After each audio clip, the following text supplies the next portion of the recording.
So, John, I'm looking in front of you, and I see that 2016 buyer's process timeline.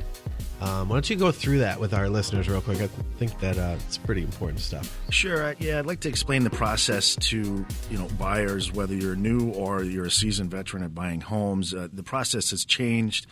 This is the 2016 buyer process timeline. It all starts with your pre-approval. This is where you're meeting a realtor, real estate professional, a realtor like Emilio and his team, and he will send you to a mortgage professional like myself, and we will analyze your income, get a credit check, see if you have the reserves needed for the down payment, and in many cases, if not all cases, get an underwriter review. That I can't stress that enough, especially if you're a first-time home buyer, to have an actual commitment, conditional approval from an underwriter, so you're not going to be disqualified for any income issues or reserves income. You would only be disqualified for something that was unforeseen. So that's the first stage. The second stage is when you've already searched for homes with a real estate professional and you put in an offer, and then your offer is accepted. That's stage 2. That's when you sign the purchase agreement, you choose a title attorney, you immediately shop for homeowners insurance, and your buyer's agent will actually hopefully get the home inspection ordered immediately once that signed purchase agreement is in place, and you have turned over $1,000 typically for an earnest money deposit to make it a legal binding contract. So that takes us to the third stage, the disclosures. This is when we have an address, since the purchase agreement has been signed, that we send you a pile of disclosures depending on whether it's whatever program it may be. You can electronically sign most of them, and you would have to hand sign a few that is still actually need a hand signature. And you're supplying the rest of the supporting documents we need, and we can discuss the rate lock. So we're in between day 1 to day 3 here with the first 3 stages. I'm not sure how long it'll take you to find a house, however, but either way, the clock starts to tick for me when you send me that signed purchase agreement. Now, on the fourth stage, this is where the inspection and the appraisal. There's 2 separate things here. A lot of people think it's one. The inspection basically it looks for any issues with the home in detail. So you wouldn't want to skip that step, and that typically takes 3 to 5 days. That's why you want to get it over with on the first day. And then we order the appraisal after the inspection comes in good standings. If not, then there's renegotiating or something has to be done on the seller's side.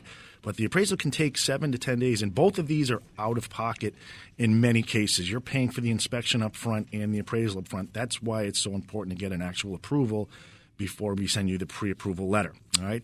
The next stage is processing and title order. I have the absolute best processor in this state. I owe her my life. She's a lifesaver. I can't say enough about Stacy. She has my back, and she's trying to determine. She's more like a nurse compared to a doctor.